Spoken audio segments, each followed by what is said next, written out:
Hey y'all, and welcome to PolitiBrawl. My name is Brian, and Tom Homan just takes it to Jake Tapper and explains what exactly is going to happen when Trump once again uses the National Guard to crack down on crime. Let's dive in. The governor of Illinois responded to President Trump's post. He wrote, quote, "The president of the United States is threatening to go to war within an American city. This is not a joke. This is not normal. Donald Trump isn't a strong man. He's a scared man. Illinois won't be intimidated by a wannabe dictator," unquote. Is President Trump planning to go to war in Chicago? Look, I think it's worth being taken out of context. If I say we're going to war with the criminal cartels. We're going to war with illegal aliens, public safety threats that rape children, that raped citizens, that committed armed robberies, that distribute narcotics that kill Americans. We're at war with the criminal cartels, and Governor Pritzker protects criminal, illegal alien, public safety threats every day in that state, along with Mayor Johnson. We proved that. The first week of the administration, I went to Chicago. I started an operation there. The first day, we arrested 9 sexual predators, most of them child rapists. We arrested 9 members of TDA. Several of those TDA members had a pistol, an illegal pistol with a switch on it, which makes that pistol fully automatic. We arrested 2 illegal aliens that had a homicide conviction. That was the first day in Chicago. So, President Trump and this administration, we're at war with the criminal cartels and those who want to murder and rape the American citizens. You're damn right. So maybe it should say criminal aliens in Chicago are about to find out why it's called the Department of War, not Chicago itself. But let me ask you, we keep hearing the president's going to send National Guard troops into Chicago. It has not yet happened. Help clear this up for me. Is the president talking about sending National Guard troops and other federal troops into Chicago to handle deportations or to handle violent criminals, or both, like you just referred to, violent criminals who are in this country illegally? What is the operation going to look like? Will it happen this week? Look, National Guard are always on the table. We use them in Los Angeles, and we use them in Washington, D.C. They're a force multiplier. Now, do they arrest illegal aliens? No. They're ICE officers, Border Patrol agents who have Title VIII authority arrest illegal criminal aliens. But the National Guard does provide protection for us. It does provide us infrastructure, provides us transportation, provides us additional processing capability that allows the ones who immigration authority, the badge and guns on the street, to continue arresting the bad guy. So they're a force multiplier, and they're on the table. I mean, they've been used by every administration since I've been working for the government. Starting in 1984, every administration's used the Guard and the military on the border, and they've been very beneficial. Look at the crime change in Washington, D.C. Look what they're able to do in Los Angeles. I was in Los Angeles when that all started. We were serving criminal warrants on money fraud, tax evasion, money laundering, and cartel funding. We're serving criminal search warrants, and all hell broke loose because the left said we're doing immigration raids and just arresting people that look different from us. And for 2 days, ICE agents were under extreme threat. We're being attacked. The facilities were being attacked. Thank God President Trump called the National Guard in to bring peace. So National Guard is beneficial. 11 people were killed during the strike. They were on the boat. In exchange with the vice president on Twitter, Senator Paul warned the U.S. against glorifying, quote, killing someone without a trial, unquote. What gives the president the authority to conduct a strike like this? And what happens if a mistake is made and people in that boat were not that boat, but a future boat, were not drug dealers?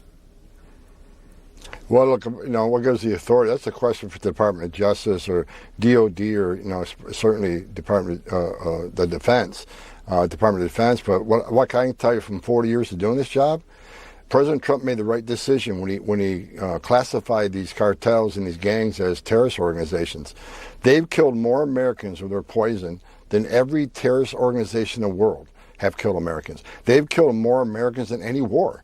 So yes, it's the right thing to designate them terrorists, and it's the right thing to stop the poison from coming to this country. So, I support the President Trump's on his action. Who knows how many lives were saved from that poison getting to the United States? We had over a quarter million Americans under the Biden administration died from fentanyl coming across the open border.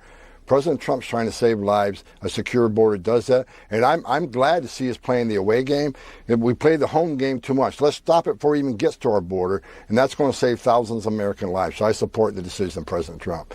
The sheer amount of pearl clutching over this Venezuela crisis, where Donald Trump authorized a strike against known drug dealers trying to smuggle things in and out between countries, the outcry against this is absolutely bizarre. And because if a mainstream media outlet is reporting on this, then I'm sure that means that this has been a major issue then that has been talked about for decades now. Going along with, the war on terror, and with all the drone strikes under the Obama administration, you would think that the mainstream media would have been questioning those, right? Right? Of course not. Of course not. This is CNN we're talking about here. To the average CNN viewer, they have no idea that Barack Obama authorized drone strikes to the extent that the civilian casualties were almost as bad as the actual military targets that they were trying to strike. And not to mention, turns out some of those military targets were actually American citizens. So spare me the due process nonsense. And by the way, we're going to have to do a deeper dive on what Rand Paul had to say. As a Southern boy who's a big fan of To Kill a Mockingbird, for him to misuse that book is absolutely wild, because that's what Rand Paul was talking about. Jake Tapper's bringing that up, that, well, these guys didn't have a right to a speedy trial. Well, they shouldn't have had a right of, giving speed to people of the United States. Good grief. This is a bizarre argument that's only made by people who care more about scoring a victory against a president than scoring a victory for Americans. Well, what a surprise. Fed Chair Jerome Powell has just fueled hopes for a rate cut, and of course the price of gold moved higher. Safe haven assets like gold and silver tend to get higher when rates are cut. And that's exactly why I have partnered with the award-winning company Goldco. They sell precious metals like gold and silver, and they do an amazing job with it because they keep it simple. So if you are ready to learn how Goldco can help protect your savings with gold and silver, I want you to go to PolitiBrawlGold.com. You can get a free 2025 gold and silver kit. Plus, you can learn how to get a 10% back on silver for free. It's literally the best silver offer on the market. So don't miss this one. That's PolitiBrawlGold.com. Again, visit PolitiBrawlGold.com to protect your savings. This is just such a bizarre story, and we know deep down the Democrats really care more about the appearances, that they're the nice people, that they're doing everything by the book, when we also know that, strangely enough, J.B. Pritzker and Eric Johnson are being talked about here. And these guys are some of the are from the most corrupt state in the union, Illinois. That is behind, California and New York. I wonder what these three states all have in common. And so, when it comes to policing these areas, you would think that they would do a better job, right? Right? Of course not. Ever since Al Capone ruled the city of Chicago, it has been nothing but mob bosses or political mob bosses for decades. All right, nothing has changed. Remember Rod Blagojevich? He has now been so mad at the Democrat Party for not bailing him out and helping him out in his time of need that he has now revealed a whole bunch of dirty laundry, and I appreciate him for it. Also appreciate it if he got a haircut. But if you really want to appreciate something from a modern Illinois governor, how about Donald Trump gives Pritzker a Stairmaster? That'll scare him more than anything else. But here's what I believe Trump is actually talking about. We're going to clean up our cities. We're going to clean them up so they don't kill 5 people every weekend, he said. This is not war. Sorry, that's not war. That's common sense, he added before boarding Marine One to watch the U.S. Open's men's singles final. In other words, this whole controversy got started because he posted a meme where he is, I can't remember the colonel's name, which is a shame. It's one of my favorite movies, from Apocalypse Now. One of the U.S. cavalry colonels. He loved to surf, and he had that famous quote, "I love the smell of burning napalm in the morning. Smells like victory." And Trump's team put a picture of Trump's face on that same dude with the smell of "I love deportations" in the morning. That's hilarious, but it's also proven the point that, yeah, most of these Democrat cities, for the most part, can be considered legitimate war zones. And I think it's ironic that they're using Apocalypse Now, which is based on another book that I'm a huge fan of, Heart of Darkness. But the ultimate theme was, by the end of the movie, you realize that maybe Americanizing Vietnam wasn't going to work, which was the correct take from a historical perspective.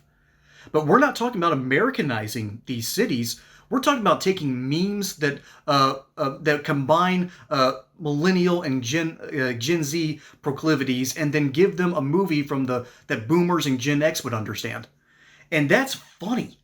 It's funny, but it's funny because we have to laugh at the absurdity. And if we don't laugh at the absurdity, then we're going to get swallowed by the reality. The reality is our cities have gone, just continue to sink ever since the summer of love in 2020. The lockdowns did not help anything. And now we have seen that when Donald Trump uses his federal authority to have the National Guard in D.C. for 30 days, crime magically is kind of gone. It's not completely gone. No city is ever going to manage through all that. But it is unusual that if you just have men patrolling the streets, all of a sudden the criminals start having second thoughts. It might be time to start asking ourselves, what is the best way to police our cities? So far, Democrats do not have the political will to do so. I'm not going to dunk on them too much for this, because I understand that there are good Democrats out there. They do exist, but they don't get elected. They don't get elected because the rich white liberals who live in their little gated communities in this nice wooded area away from all the crime and all the other problems, and have quite literal barriers. I'm not just talking about walls, but they'll have barriers that are as large as the interstate. There's a whole section of Atlanta that's just absolutely beautiful. It's wooded right next to the Chattahoochee River. No crime whatsoever. And then you get to the other side of 75, all of a sudden you start asking a few questions. So ultimately, you have to start asking yourselves, is this going to be the best way to police these cities? Because if this works, it's proof that the Democrats can't govern, which I've said and stated here time and time again. It will also be proof that Republicans seem to care more about these areas than the Democrats. This is nothing but a positive. And anyone worried about due process, just remember this. The National Guard can't arrest you, but they can help protect you. That is the point here. Not some idea that we're going to suspend rights or that we're going to magically drone strike someone else next, which are both insane ideas. We have not reached that level of anarchy. But our cities need help. And American citizens are in those cities. They deserve a better life. And if the National Guard can help with that, I'm all for it. But let me know what you think down in the comments below. My name is Brian. Hope you enjoyed that segment here on PolitiBrawl. Don't forget to like and subscribe. Catch you on the next one. Until then, y'all have a good one.